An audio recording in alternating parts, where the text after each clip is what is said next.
Greetings friends, Taylor here. I just wanted to do one of my dumb little fun videos. I got myself a portable DVD player. You might be wondering why a DVD player? Well, DVDs don't have a thing called firmware, and I actually still have a pretty massive collection of DVDs, but on top of the fact that, it'd just be nice to have a portable option for DVDs, I also have some DVDs that don't work particularly well on Blu-ray players, and I don't know if they'd work on a 4K player. I'll have to test it on my PlayStation 5. But I just wanted something that would work consistently. This has an output to a television, which is very useful. DVD players will also play CDs and things like that. I also still have CDs, so I thought, you know what, why not? Let's get an inexpensive little portable DVD player to make up for the few times where Blu-ray player or a 4K player won't cut it. On top of the fact that it's just a nice little portable option. It was inexpensive and it just seemed like a good idea at the time. And I just realized as I'm sitting down, I probably should have brought a knife to get some of these little stickers off. See, got that little circular sticker on there. It also just occurred to me I should probably have a DVD ready. And again, I'm sure that would run into some massive copyright issues that I don't want to mess with. Because whatever platform I upload this on is probably going to have some pretty strong DMCA issues. And we do not want to mess around with DMCA. Alright, let's see what we got in here. Let's see what we got. Let me back up, make sure this is all pretty much on camera here. Ooh, look at that. Even it's all nicely bubbled too. Ooh, that's nice. That's lightweight. I like that.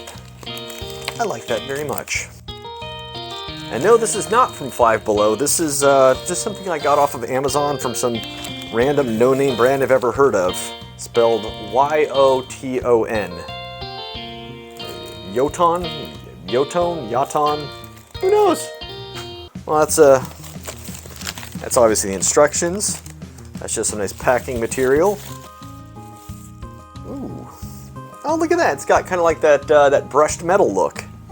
I like that. Like I said, this is rechargeable. It has, at least according to the instructions, it's rechargeable. It's got a nice little audio jack on there. And it's supposed to have output to television.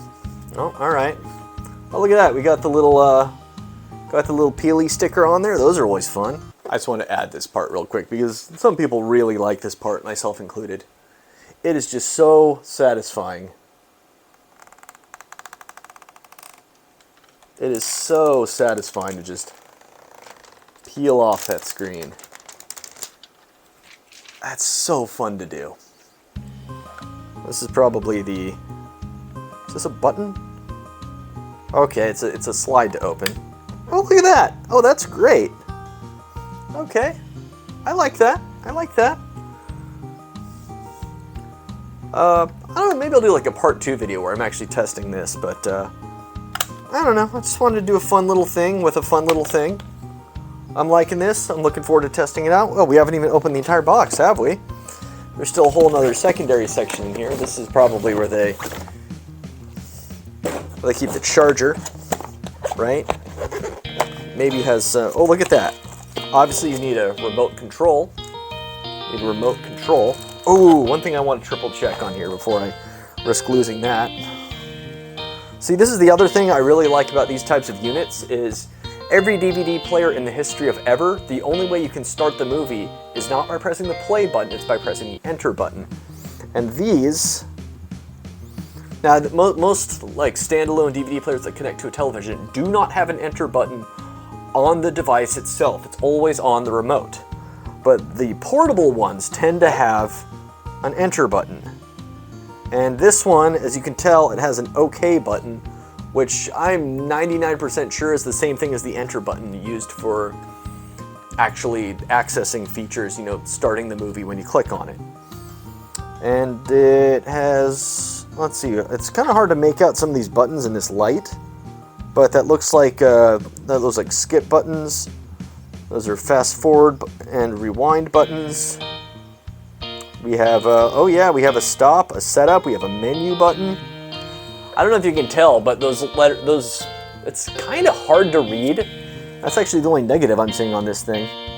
Is it's really, really hard to make out the letters because they're written in like a gray font against this like dark gray, blackish background. So it is actually kind of hard to read unless you're in exactly the right light. But yeah, we have volume, good. We have a mode button, good. We have, let's see, I said volume up and down. Oh, there's a USB card, so I can actually connect a USB to this thing. That's actually pretty helpful. Surprisingly, I don't see something that specifically says play, but I'm going to venture a guess that the OK button also works as a play pause button. That's generally how these things work. All right, well, I'm looking forward to seeing what this does. All right, so let's see what else. We got, like I said, we got the remote. We have, oh, look at that. It comes with the cables. The good old red, yellow, white cables, and then just single plug on the other end. So I'm guessing one end goes into the device here, the other goes out to the television. You might be asking, well, Taylor, how are you going to connect this to a modern television? That's a great question, theoretical person asking that question. You need an adapter, or you need to have a TV that has the proper plugs. I don't think my TV has the plugs, but I do actually have an adapter. That's how I play my Nintendo 64 and my Wii on my television. So that's already taken care of because it's kind of a multi-plug thing. All right, we got ourselves a nice card charger because these things always come with card chargers, of course they do. There's the wall outlet, you know, if you're watching it at home, just recharging the battery, and I think that is everything for our fun little Yoton, whatever it's called, DVD player. In case you're wondering, like, well, what DVDs have you run into issues with?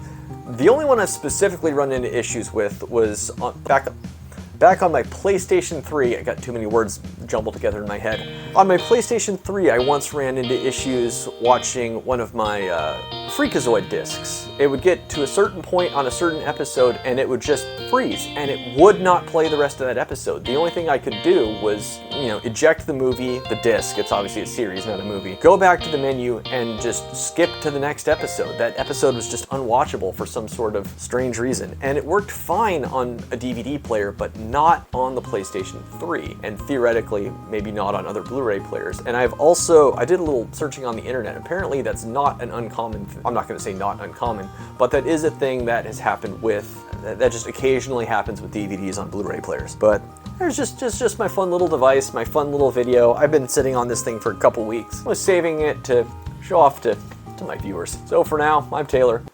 Farewell, friends.